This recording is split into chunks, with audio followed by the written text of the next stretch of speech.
San Juan capítulo 14. Vamos a leer juntos esta porción de la Escritura. Dice el texto bíblico: no se turbe vuestro corazón. Creéis en Dios, creed también en mí.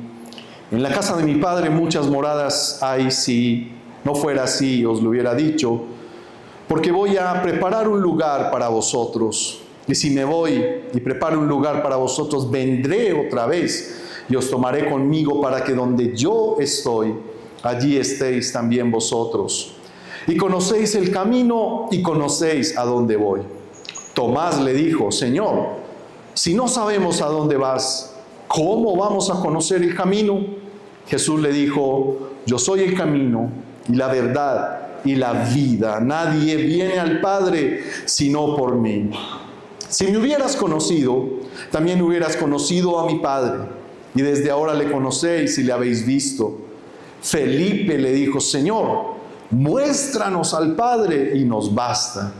Jesús le dijo: tanto tiempo he estado con vosotros y todavía no me conoces, Felipe. El que me ha visto a mí, ha visto al Padre. ¿Cómo dices tú, muéstranos al Padre? ¿No creéis que yo estoy en el Padre y el Padre en mí? Las palabras que yo os digo no las hablo por mi propia cuenta, sino que el Padre que mora en mí es el que hace las obras. Creedme que yo estoy en el Padre y el Padre en mí, y si no, creedme por las mismas obras. En este texto, los primeros versículos que leemos son asombrosos. Yo no sé si usted alcanza a percibir mientras lee la magnitud de lo que Jesús le está diciendo a los discípulos. Les está hablando de una promesa directamente de la boca del Creador, del Hacedor y sustentador de todas las cosas. Y le está diciendo a los que habían caminado un tiempo con Él: yo me voy a preparar lugar para ustedes, y si me voy, volveré y les tomaré, para que donde yo estoy, ustedes también estéis. El mismo Señor les estaba hablando de una promesa de una manera íntima y particular a sus discípulos. Solo eso debió haber causado asombro en sus discípulos y haber dejado sin validez cualquier argumento, cualquier duda, cualquier incredulidad en los que habían y estaban caminando con Él, porque no es cualquier promesa. Jesús no les estaba diciendo: me voy a ir un momentico a tomarme unas vacaciones y de pronto vuelvo a ver ustedes cómo están. No. Lo que Jesús les está diciendo es la implicación de la promesa de la vida eterna a los que caminan con Él. Por eso es necesario detenernos un poco y observar lo que Jesús está declarando. Nosotros, los que el Señor nos ha permitido trabajar arduamente en nuestra vida y hemos podido consolidar y construir nuestra propia casita, tener nuestra casita propia. ¿Cómo fue ese momento cuando llegamos al último día de pagarle la cuota al banco y tener nuestro paz y salvo y las escrituras de la casa? ¿Cómo se sintió tener ese fresquito de saber: esto es mío? Y el corazón se alegra y uno sabe que ha sido bendición de Dios. Pues hermano, si esas alegrías terrenales por las cosas que conquistamos y que poseemos aquí en la tierra a veces nos desborda, ¿cuánto más debería desbordarnos de gozo, de amor, de pasión por el Señor? Recordar la promesa que tenemos de una morada eterna. Mire, Jesús no les estaba hablando de una fábula. Esto no da lugar a la interpretación, porque no es algo simbólico, es una promesa viva, verdadera, real, de la boca de aquel que habitaba en la eternidad y ahora estaba en medio de nosotros, mostrándonos su gloria como un hombre sujeto en obediencia al Padre. En la casa de mi Padre muchas moradas hay. Voy pues a preparar lugar para vosotros. Y uno pensaría que lo siguiente a esa declaración de Jesús es que los discípulos iban a venir a conversar: bueno, y que te toque la tuya al lado mío y que la mía toque al lado del maestro y que tu morada sea así y la mía como... No. Ellos seguían teniendo dudas e incertidumbres en su corazón. ¿Cuáles son los peores enemigos de nuestra esperanza es precisamente la incertidumbre y la duda. Lo que Jesús les estaba invitando a sus discípulos en aquel momento era a pensar en la idea de que lo que estaba pasando, Él estaba presente en ese momento, pero que esa presencia momentánea de Jesús les debía alentar a poner su mirada en las cosas eternas. Note que Jesús no les está diciendo, les voy a bendecir aquí en la tierra, les voy a dar esto, les voy a dar aquello, voy a hacer esto por ustedes. La mirada de Jesús quería que los discípulos enfocaran sus cosas en el resultado de caminar con Él, de creer en Él, de estar con Él, y era poner su mirada en la vida eterna. Porque sabe una cosa, eso es lo más próximo que usted y yo tenemos en el derrotero de Dios para nuestras vidas. Yo tengo planes como para vivir 100 años. Muchos planes. Pero sabe una cosa, tengo muy claro que el que dio la vida también la puede tomar cuando Él quiera. El próximo minuto de vida, la próxima hora de vida, el próximo evento. Tal vez ahora todos estamos pensando en el almuerzo que vamos a ir a disfrutar, en el descanso de la tarde, en el paseíto pendiente, en esto y aquello. Pero no pierdas de vista que lo más próximo que tienes enfrente tuyo es tu eternidad. Amén. ¿Por qué no hay tantos amenes ahí? Porque también deberíamos estar alentados de saber que si el Señor tomara ahora nuestro aliento, ¿irías a tu morada eterna? Yo estoy convencido de que entraría en el gozo del Señor, a heredar esa promesa. Tal vez yo le digo, Señor, permíteme estar ahí al lado de Pedro para preguntarle que yo viva, sea vecino de Pedro en las moradas eternas, para preguntarle algunas cosas a Pedro. ¿Cómo se sintió esa amargura de negar al maestro? Bueno, y algunas otras conversaciones. Pero amado hermano, Jesús estaba hablando de una promesa que es lo más real que usted y yo tenemos hoy. Es lo más cercano. Lo demás, como algunas veces lo hemos hablado aquí, se va a quedar. Todo eso por lo que madrugamos, trasnochamos, nos esforzamos, nos desgastamos, nos enfermamos, nos preocupamos, nos estresamos, por lo que muchas veces terminamos haciendo a un lado nuestra relación con el Señor, porque queremos tener una vida buena, una vida agradable, una vida que tenga sentido. Aquí se va a quedar. Entonces, quiero como primero invitarlo a que disfrute de la promesa que Jesús le estaba haciendo a sus discípulos, porque no era solo para esos 12 discípulos, sino para todos los que habían de creer en Él. Unos momentos más adelante Jesús va a hacer una oración y dice, Señor, y no te ruego solo por estos que me diste del mundo, porque los quitaste del mundo y me los diste y ninguno de ellos se perdió, sino que ruego también por los que han de creer en mí por la palabra de ellos. Hoy usted y yo creemos en Cristo Jesús por la palabra que esos discípulos nos dejaron escrita como testimonio de que ellos creyeron y que valió la pena vivir su vida hasta darla por el Maestro. Jesús comienza diciéndoles, no tengan miedo. Si creen en Dios, crean también en mí. ¿Por qué Jesús está hablando esas palabras? Porque conocía que en los corazones de ellos todavía había dudas e inquietudes. El primero que expresa su inquietud es Tomás. Tomás le dice, y todos sabemos quién es Tomás, ¿verdad? ¿Qué representa Tomás? ¿La qué? La duda. Si no meto el dedo en sus llagas, si no toco el hueco de su mano, si no veo la herida, no creeré. Pero como el Señor es bueno y es misericordioso, le dice Tomás, ven, toca, ven, mete tu dedo. Porque Dios no juzga nuestra incredulidad y nos presenta todas las evidencias necesarias para que estemos convencidos de que Él es nuestro Salvador. Pero quiero esta tarde ya hacer énfasis en lo que dice Felipe. No era Tomás el único con dudas.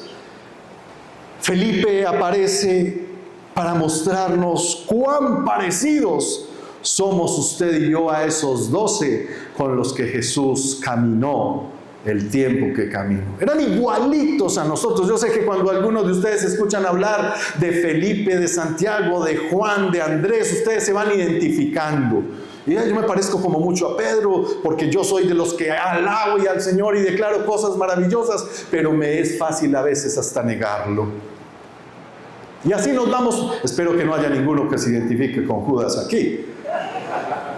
Pero Felipe representa esa incertidumbre que a veces en la fe nosotros podemos estar llevando en nuestro día a día. ¿Y qué pregunta o qué expresa Felipe cuando le dice al Señor Jesús: Señor, muéstranos al Padre y nos basta? Y quizá esa es una de las cosas con que nosotros más luchamos. De pronto hasta hemos entrado en una pelea con el Señor porque estamos ahí diciéndole: déjame sentir un corrientazo. Y si yo siento ese corrientazo, Señor, voy a creer que tú sí existes. Déjame verte en un sueño, déjame verte en una visión. Haz esto y haz lo otro para que yo pueda creer completamente. En aquel tiempo a Jesús se le acercaron los fariseos. Le dijeron: danos una señal de que tú eres el Mesías. Y Jesús les dijo: ustedes cada vez endurecen más su corazón. Ustedes son una generación incrédula, y señal no les será dada sino la señal del profeta Jonás. Y es que aquel que venció sobre la muerte y estuvo 3 días, se levantó del sepulcro y venció sobre la muerte, porque Él es el dueño, autor y dador de la vida. Esa es la única señal que usted y yo necesitamos para afirmar nuestras vidas de manera que creamos y confiemos plenamente en el Señor. De que estemos firmes. Algunas veces hemos hecho referencia a lo que Jesús les está diciendo a los discípulos. Note la respuesta de Jesús. Si la palabra de Tomás y la expresión de Felipe son totalmente palabras y expresiones con las que nosotros nos identificamos, pues la confrontación de Jesús nos debe mover el piso a evaluar cuál ha sido el aprovechamiento del tiempo con el Maestro. Jesús le responde a Felipe, está ahí en negrita, usted la puede ver en la diapositiva. ¿Qué dice la pregunta de Jesús? Tanto tiempo he estado entre ustedes, con ustedes, para ustedes, y todavía no me conoces.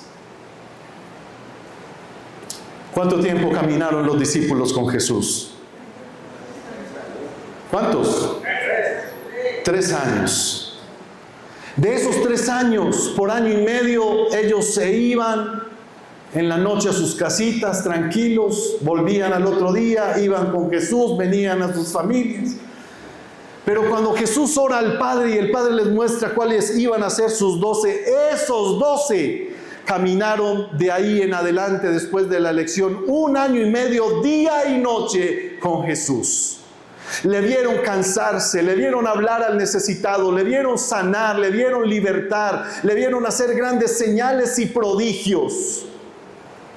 Pero aquí estaba uno de esos preguntándole y diciéndole, sí, Señor, todo lo que hablas, todo lo que dices, todo lo que has hecho, pero una señal más. A ver si nos convences. Con eso nos basta. Tanto tiempo. ¿A usted le parece mucho tiempo 3 años? 3 años se pasan volando. Mi esposa y yo, cuando hacemos la cuenta de 29 años de caminar junticos, de estar ahí peleando las batallas, estando unidos, y nosotros a veces decimos, parece que fue ayer. porque el Señor ha estado en medio de nosotros. Y el Señor le dice a Felipe, es 3 años, tanto tiempo. Entonces la pregunta aquí es, ¿cuánto aprovechamiento has tenido del conocimiento de Jesús? ¿Cuánto te ha afectado? ¿Cuánto te ha impactado? ¿Cuánto mora hoy el deseo por Jesús en tu vida? Ahora, lo primero que le dice Tomás, y lo vamos a ver en estas 3 cosas que siguen, es que estos 3 pilares del conocimiento que usted y yo tenemos en la fe, número 1 es que Jesús dice a la pregunta de Tomás o a la inquietud de Tomás, yo soy el camino. Jesús se llamó a sí mismo el camino porque no es como alguien que simplemente nos da instrucciones para ir a cierto lugar o a hacer algo. Él no simplemente nos invita a caminar dándonos un mapa. Él nos lleva de su mano. Él nos fortalece y nos guía cada día. Él no se limita a indicarnos el camino. Él es el camino. Yo le pregunto, ¿alguno de ustedes se ha perdido alguna vez buscando una dirección? Todos. Y entonces uno llega a cierto lugar, mire, ¿dónde queda este edificio? Mire, suba una cuadra, voltea a la izquierda, luego va a haber un hachacito, va a haber esto, ahí hay un letrero y no sé qué, y usted termina dando vueltas y nunca llega al lugar. Pero qué diferente es cuando usted le pregunta a alguien, le dice, una dirección, le dice, venga, yo lo llevo hasta el lugar. Yo le digo dónde es. Hay diferencia en eso. Y es lo que está diciendo Jesús. Jesús no solo le está diciendo a los que creen en Él, a los que confían en Él, vayan y caminen ahí. Él les está diciendo, permanezcan en mí, porque yo soy el único camino que lleva al Padre. Siempre Él está con el anhelo de que no te desvíes del camino, de que no te debilites, de que no te apartes. Mis ovejas oyen ¿qué? Y mis ovejas oyen mi voz y me siguen. El salmista en el Salmo 23 escribió, aunque ande en valle de sombra de muerte, no temerá mi corazón, porque tú estarás conmigo. Cuando el pastor llevaba las ovejas buscando lugares para alimentarlas, pasaban por esos lugares sombríos. Y usted sabe que una de las características de las ovejas es que carecen de visión, son medio cegatonas. Entonces, cuando en esos lugares de oscuridad no podían ver al pastor, se guiaban por lo que escuchaban. El pastor les hablaba o comenzaba a cantarles y ellas, siguiendo la voz del pastor, iban tras el camino seguro. Note lo que dice este salmo, aunque ande en valle de sombra de muerte, ¿qué? No temerá mi corazón, porque tú estarás conmigo. Siempre la voz del Señor ha estado contigo para decirte cuál es el camino por el que tú y yo debemos andar. Lo que pasa es que muchas ovejas no solo son ciegas, sino que parece que también fueran sordas. Porque poco oyen la voz del pastor, poco caminan tras la voz del pastor, poco hacen la voluntad del pastor. Todos gastamos gran parte de nuestra vida procurando ir por un camino correcto. ¿Qué dice Deuteronomio capítulo 32? Versículo 33. Si alguien lo tiene ahí rápidamente, me puede ayudar leyéndolo. Deuteronomio 32, 33.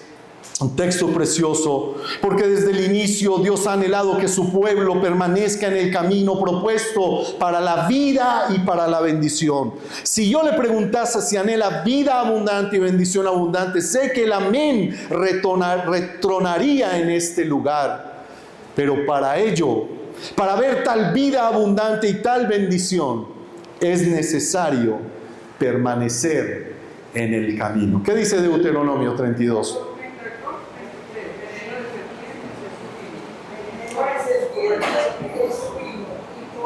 Bueno, ahí me trae un número, perdón, no es la cita, está equivocada. Pero voy a buscarla bien y se las doy al final, pero a lo que el Señor está invitando es a su pueblo a andar en sus caminos, a guardar sus leyes, sus estatutos, sus pensamientos, para que no se aparten al camino de la maldición. ¿Qué dice el Salmo capítulo 27, versículo 11? Si alguien ya lo buscó por ahí.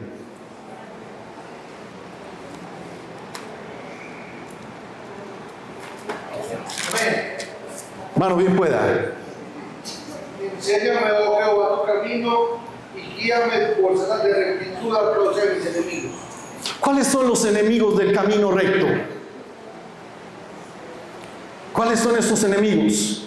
La mentira, la tentación, las cosas de este mundo, la misma carne. Por eso el apóstol Pablo decía a la iglesia: anden en el Espíritu para que puedan vencer las obras de la carne. Y si andan en el Espíritu, entonces su espíritu tendrá vida. Este es el camino al que Jesús nos está invitando.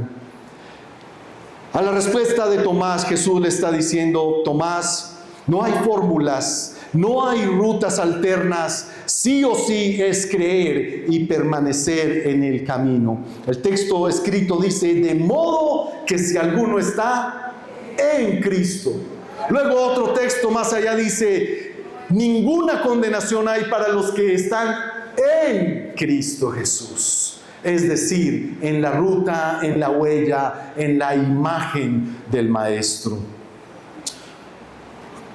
¿Cómo están tus caminos hoy?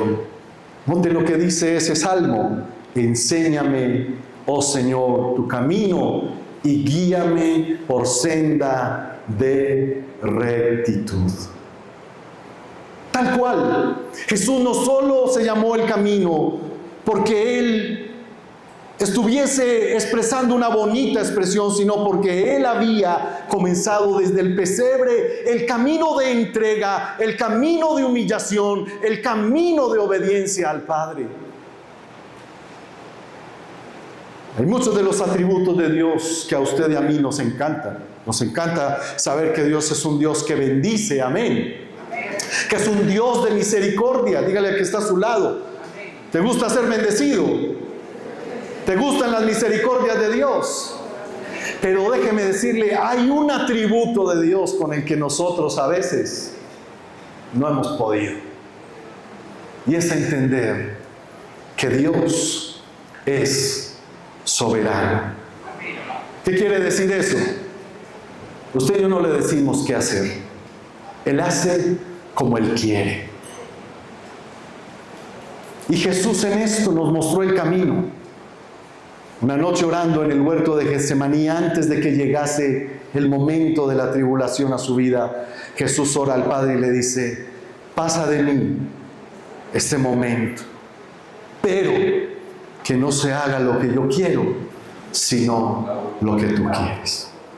Y acordándome esta semana con las parejas, lo compartimos el miércoles, David, luego de que peca con Betsabé, tiene un hijo, su primer hijo antes de Salomón. Este primer hijo de pecado nace enfermo, Dios hiere a este bebé, y David, por causa de esto, se humilla delante del Señor. Por una semana no come, no bebe, hace ayuno, se humilla delante del Señor,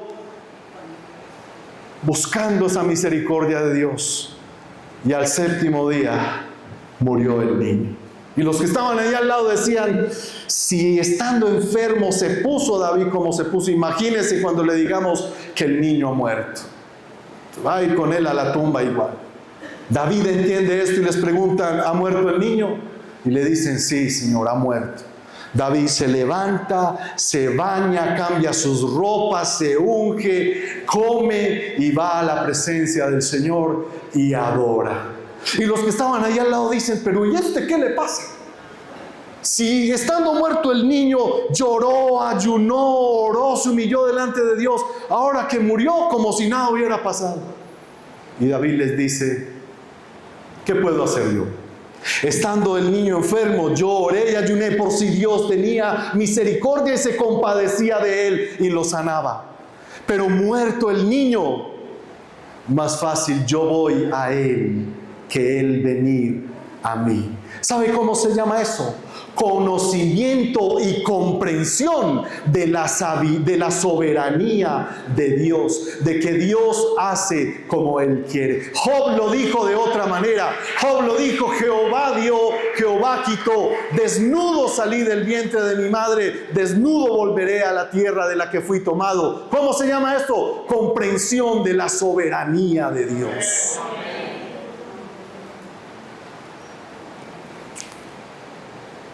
Alguien que está en el camino correcto, en el camino de rectitud, que sabe que Jesús es el camino, aprende a orar como Jesús oró en Getsemaní. Que no se haga lo que yo quiero, Señor, sino lo que tú quieres. Este es el camino que Jesús muestra, un camino de humildad. Desde el pesebre. El pesebre olía a Calvario. La imagen del pesebre es maravillosa, tierna, cargada de fantasía. Es muy linda imaginarse esa imagen. Pero ahí lo que realmente estaba sucediendo era el comienzo del fin de la entrega del Dios hecho hombre que habitó entre nosotros y vimos su gloria. ¿Cuál fue la gloria que vimos del unigénito del Padre? Que estando entre nosotros, siendo hombre, se hizo obediente hasta la muerte y muerte de cruz. Estar en el camino recto es tener la obediencia como un deleite permanente delante de Dios. Número 2, Jesús le dice a Tomás entonces: Tomás, yo soy la verdad. Y aquí nosotros vamos a comprender entonces que Él es la verdad suficiente para que nuestras dudas e inquietudes sean calmadas. La verdad moral no se transmite solo con palabras, tiene que mostrarse con el ejemplo. ¿Y quién más? Jesús fue ejemplo en todas las cosas. Tuvo la autoridad de decirle a quienes le seguían: aprendan de mí, hagan como yo he hecho, ámense como yo he amado. Porque no hablaba solo palabras, sino hablaba de lo que en él era una constante de conducta y comportamiento. ¿Quién amó como Jesús? ¿Quién se humilló como Él? ¿Quién, sino Él, habló palabras que eran una verdad práctica y constante y cotidiana en su vida? Por eso, Él no enseñó una verdad. Él fue en sí mismo la verdad. Nadie más que Jesús es la verdad personificada.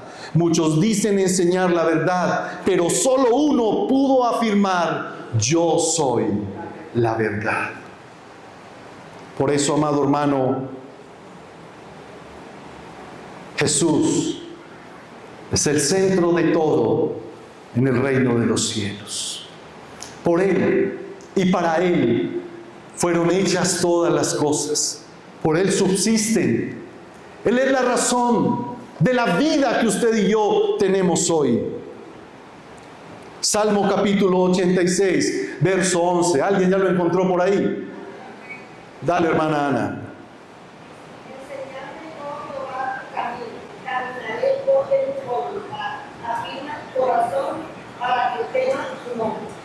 Amén. Otra versión. ¿Hay alguien por ahí con una Reina Valera? Salmo 86. Dale, mi hermano. Ah, bueno. Caminaré yo en tu verdad. Afirma mi corazón para que tema tu nombre. Aleluya. Enséñame tu verdad. Si hoy a usted le preguntaran: ¿quién es Jesús para usted?, ¿qué respondería? Yo recuerdo estando alguna vez en mi juventud trabajando, apenas comenzando a caminar con Jesús. Alguien en el primer trabajo que tuve me preguntó: ¿quién es Jesús para ti? Y a mí se me vinieron a la cabeza todas las imágenes de las cosas que Jesús hacía, pero pude decir: Jesús es la vida. Porque ya no solo estaba en mi vida el panorama de estar en una iglesia, el panorama mío era estar en Cristo Jesús, disfrutar esa vida a la que había sido invitado a vivir. Y si yo puedo participar de la vida de Cristo, debo alegrarme por el privilegio de que así como Él agradó al Padre en su diario andar, también yo puedo agradar de la misma manera al Padre. Amado hermano, los hombres han buscado la verdad por muchos siglos. El sentido de la vida, la verdad absoluta. Pero usted y yo tenemos el privilegio de conocer a aquel que es la verdad sobre todas las demás verdades. Él no puede ser refutado en absolutamente nada, porque su integridad, su pureza, su santidad, su obediencia perfecta le han elevado al más alto honor de ser entonces la verdad total. Número 3. Jesús le dice a Tomás entonces: yo soy la vida. Y en este tema sí que nosotros podemos tener un amplio pensamiento y debate. Porque nosotros siempre estamos buscando no tanto el conocimiento en sí, sino hacer que la vida valga la pena. Pues déjeme decirle que lo que Jesús estaba invitando a sus discípulos en aquel entonces era a que corrigieran su manera de pensar, de que la vida realmente tendría valor y sentido si de ahí en adelante la vivían plenamente en Él. ¿Creéis en Dios? Creed también en mí. Luego Jesús les dice, les da como un trabalenguas, usa Jesús ahí para decirles: Felipe, mira, el que me ha visto a mí, ha visto al Padre, porque yo estoy en el Padre y el Padre en mí, y las cosas que yo digo no las digo por mí, sino porque el Padre que mora en mí, Él me dice que haga las cosas, y las obras que yo hago no las hago por mí, sino por el Padre que mora en mí, de manera que el que me ha visto a mí, ha visto al Padre. Por eso Jesús termina con una sentencia impresionante para nosotros que hemos creído en Él. Nadie viene al Padre sino por mí.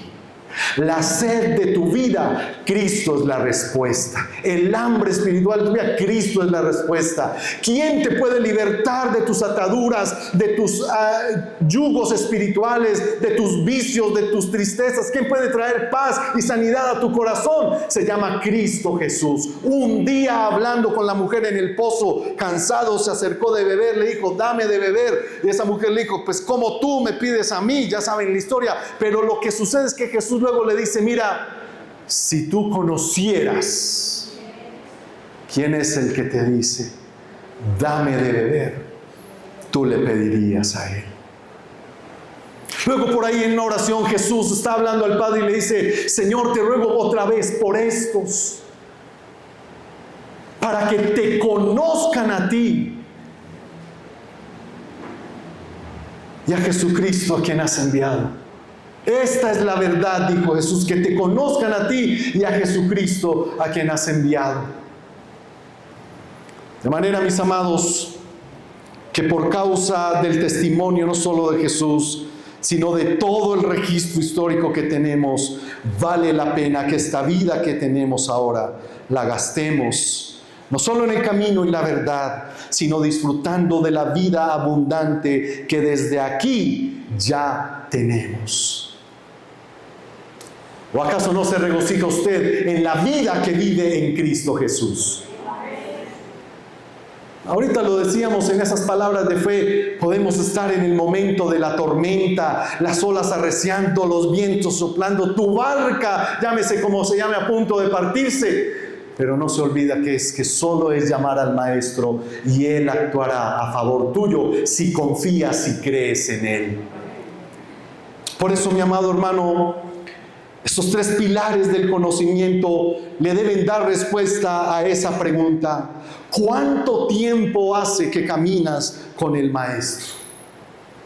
La pregunta es: ¿le has conocido? No necesitamos más evidencia que la obra que ha sido hecha en nosotros mismos. Esa es la mejor evidencia de que hemos sido amados, de que hemos sido aceptados por el Padre y sobre todo que ahora tenemos promesa, esperanza de vida eterna. Que no nos pase como en aquel momento a los discípulos, que predominaron otras cuestiones antes que el regocijo por la palabra de promesa que Jesús estaba dando acerca del Padre. Nadie va al Padre sino por Él. Recuerde también que hay un camino ancho que conduce a la perdición. Y muchos son los que entran por él. Pero hay un solo camino que conduce a la vida eterna. Y solo pocos andan por ese camino. ¿Cuántos miles de millones somos sobre este globo terráqueo? 9,000 millones, tal vez vamos por ahí más. Pero de esos 9,000 millones al Señor le plació tener misericordia de ti y de mí para que en este lugar haya un pequeño remanente con promesa de herencia de la vida eterna. Solo es que creas en Él. Haz de Jesús tu centro. Haz de Jesús tu inspiración. Haz de Jesús tu pensamiento constante. Haz de Jesús la meta de tu vida. Haz de Jesús tu lenguaje, tu respirar, tu palpitar. Haz de Jesús tu sueño, tu ilusión, tu meta. Haz de Jesús tu conversación. Haz de Jesús la cita permanente cada mañana y cada noche. Haz de Jesús tu compañero de camino. Haz de Jesús el oído al que hablas en secreto. Haz de Jesús el lugar donde buscas tu paz y tu descanso. Que Jesús sea tu camino, tu verdad y tu vida. Quiero terminar con estas dos premisas que tenemos ahí. Hay una manera de decir todo esto que incluye estas verdades. Jesús dijo: no se puede llegar al Padre por nadie más que pasando por mí. Él es el único camino que conduce al Padre. Solamente en Jesús podemos ver cómo es Dios. Él es el único que puede conducirnos a la presencia de Dios el Padre sin vergüenza y sin temor. Así que, amado hermano, ¿cuánto tiempo hace que estás con el Maestro? Yo sé que usted ya hizo la cuenta de su vida, desde el día que lo conoció hasta hoy. Pero ¿hay algún asomo del carácter de Cristo en usted? De la humildad, de la compasión, de la entrega, de la obediencia, de la santidad. Y ahí usted hallará la respuesta a esa pregunta.